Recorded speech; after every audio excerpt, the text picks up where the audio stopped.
Hello students, আমি Nitish sir জ্ঞানজ্যোতি coaching সেন্টারের পক্ষ থেকে তোমাদের প্রত্যেককে জানাই স্বাগত।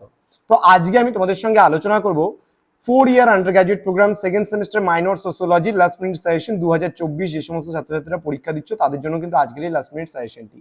তো নর্থ বেঙ্গল ইউনিভার্সিটি যারা পড়াশোনা করছো তাদের জন্য কিন্তু আজকের এই সাজেশনটি আমি ডিসকাস করব ডিটেইলসে। কিন্তু ক্লাসটি শুরু করার পূর্বে তোমাদের বলবো, যারা এখনো আমাদের চ্যানেলটিকে সাবস্ক্রাইব করোনি তারা অবশ্যই চ্যানেলটিকে সাবস্ক্রাইব করে পাশে থাকা বেল আইকন অল প্রেস করো, বন্ধুদের সঙ্গে ক্লাসটি প্রচুর পরিমাণে শেয়ার করে দাও। এছাড়া তোমরা যারা ভাবছো অনলাইনে আমাদের সঙ্গে যুক্ত হবে তারা কিন্তু অবশ্যই যোগাযোগ করতে পারো আমাদের অফিসিয়াল নাম্বার 7076398606 নম্বরে অথবা 6295916282 নম্বরে।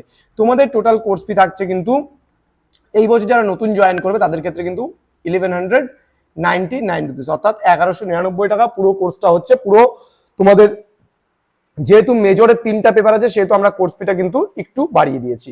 তো স্টুডেন্টস চলো শুরু করছি আজকের ক্লাসটি। তোমাদের সবার প্রথমে আলোচনা করব 12 নম্বরের মানে কোশ্চেন গুলো কি কি রয়েছে সেগুলো নিয়ে আমি ডিসকাস করব। ওকে, সবার প্রথমত তোমাদের বলবো সমাজতত্ত্বের উদ্ভব ও বিকাশ সম্পর্কে আলোচনা করো। নেক্সট, সামাজিক মর্যাদা ও মানে ভূমিকা কাকে বলে, সামাজিক মর্যাদা ও ভূমিকার মধ্যে পার্থক্যগুলি আলোচনা করো। নেক্সট, সামাজিক মর্যাদা বলতে কি বোঝো, আরোপিত মর্যাদা ও অর্জিত মর্যাদার মধ্যে পার্থক্যগুলি আলোচনা করো। নেক্সট, সামাজিক গোষ্ঠী কাকে বলে, সামাজিক গোষ্ঠী বৈশিষ্ট্য ও প্রকারভেদগুলি আলোচনা করো। ইংলিশে দেওয়া আছে কোশ্চেন গুলো, অসুবিধার কিছু নেই, যারা ইংলিশ ভার্সন রয়েছে তাদের জন্য সুবিধা হবে।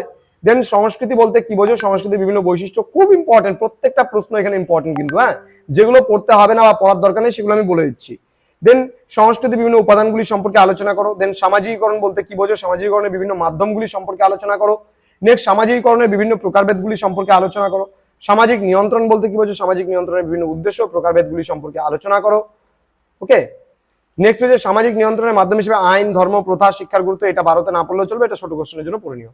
সামাজিক পরিবর্তন কাকে বলে, সামাজিক পরিবর্তনের বিভিন্ন উপাদানগুলি সম্পর্কে আলোচনা করে। এই 10টা প্রশ্ন তোমাদের বড়তে পড়লে হয়ে যাবে। এবার 6 নম্বরের জন্য তোমরা কি কি পড়বে, রাষ্ট্রবিজ্ঞান ও সমাজতত্ত্বের মধ্যে পার্থক্য, ভেরি ভেরি ইম্পর্টেন্ট। ওকে, নেক্সট, সমাজের সামাজিক গোষ্ঠীর গুরুত্ব ও ভূমিকা এবং তার প্রয়োজনীয়তা আলোচনা করো। নেক্সট, সমাজ ও সংস্কৃতির মধ্যে সম্পর্ক আলোচনা করো। সমাজ ও জনসম্প্রদায়ের মধ্যে পার্থক্য, সংঘ ও প্রতিষ্ঠানের মধ্যে পার্থক্যগুলি লেখো। সংঘ ও জনসম্প্রদায়ের মধ্যে পার্থক্যগুলি আলোচনা করো। সমাজ ও সংঘের মধ্যে পার্থক্যগুলি আলোচনা করো। দেন সামাজিকীকরণের অন্যতম মাধ্যম প্রধান মাধ্যম হিসেবে পরিবারের ভূমিকা কি আলোচনা করো। প্রত্যেকটা প্রশ্ন কিন্তু খুবই গুরুত্বপূর্ণ এখানটা, হ্যাঁ। সামাজিকীকরণের মাধ্যম হিসেবে শিক্ষা প্রতিষ্ঠান, ধর্মীয় প্রতিষ্ঠান, এটা না পড়লেও চলবে, চলো, কিন্তু এটা পড়বে, ভালো করে পড়বে এটা। 8 নাম্বারটা, 9 নাম্বারটা কেটে দাও। 10 নম্বর হচ্ছে অবিধিবদ্ধ সামাজিক নিয়ন্ত্রণ বলতে কি বোঝো, এর গুরুত্বপূর্ণ মাধ্যমগুলি সম্পর্কে লেখো। এটা না পড়লেও চলবে হয়তো, কিন্তু আমার মনে হয় পড়ে যাওয়াটাই একবার বেটার আছে, একবার দেখে যেও, হ্যাঁ। এটা যেহেতু প্রথমবার ছাড়তে পারছি না। সামাজিক পরিবর্তনের বিভিন্ন মতবাদগুলি, এটা পড়তে হবে না, এটা একদম ক্রস করে দাও।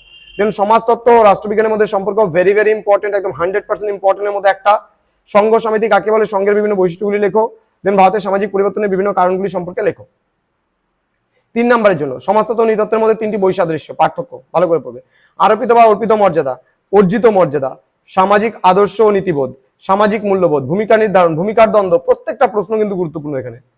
সাংস্কৃতিক বিলম্বন ও পশ্চাৎবর্তিতা, উপসংস্কৃতি, বস্তুগত সংস্কৃতি, অবস্তুগত সংস্কৃতি, লোকাচার, প্রথাগত মতবাদ, এটা না পড়লেও চলবে, চলো, এটাও না পড়লেও চলবে। লিঙ্গ সামাজিকীকরণ পড়বে, সামাজিক পরিবর্তন পড়বে, সামাজিক মর্যাদা ও ভূমিকা, সামাজিক গোষ্ঠী, সংস্কৃতি, এগুলো পড়বে। সম্প্রদায় পড়বে, সংঘ সমিতি পড়বে, সামাজিকীকরণও পড়বে। তো এই কটা প্রশ্ন তোমাদের পড়তেই হচ্ছে, যেগুলো আমি বলে দিলাম। যেগুলো পড়তে হবে না আমি কেটে দিলাম। তো লাস্ট মিনিট সাজেশনে তোমাদের বলবো একেবারে শেষ মুহূর্তে কোনগুলো কাটা যেতে পারে সেগুলো আমি কেটে মূল বিষয়গুলো তোমাদের দিয়ে দিলাম। তো জ্ঞানজ্যোতি কোচিং সেন্টার অফিসিয়াল ইউটিউব চ্যানেলে তোমাদের প্রত্যেককে আরো একবার স্বাগত জানাচ্ছি। যারা এখনো আমাদের চ্যানেলটিকে সাবস্ক্রাইব করেনি তারা অবশ্যই চ্যানেলটিকে সাবস্ক্রাইব করে পাশে থাকা বেল আইকন অল প্রেস করে দাও, যাতে নেক্সট টাইম কোনো ভিডিও আপলোড করে তার নোটিফিকেশন তুমি সবার আগে পেতে পারো। বন্ধুদের সঙ্গে ক্লাসটি শেয়ার করো, প্রচুর পরিমাণে শেয়ার করো, তোমাদের উজ্জ্বল ভবিষ্যৎ গড়ে তুলবো আমরা, এটাই কিন্তু আমাদের মূল প্রতিশ্রুতি। তো তোমাদের কোনো কোয়ারিজ থাকলে যোগাযোগ করতে পারো আমাদের সঙ্গে 6295916282 এবং 7076398606 নম্বরে পুরোপুরিভাবে আমাদের সঙ্গে যুক্ত হতে পারো। অনলাইনে কোর্স করতে চাইলেও যুক্ত হতে পারো এই দুটো নম্বরে ফোন করে। পরীক্ষার জন্য প্রত্যেককে অল দি বেস্ট। তোমাদের সঙ্গে আছি আমরা, পাশে আছি আমরা, সাথে আছি আমরা। তো স্টুডেন্টস, দেখা হচ্ছে খুব তাড়াতাড়ি পরবর্তী ক্লাস নিয়ে। তোমরা প্রত্যেকে ভালো থেকো, সুস্থ থেকো। Thank you so much, thanks for watching after all, thank you.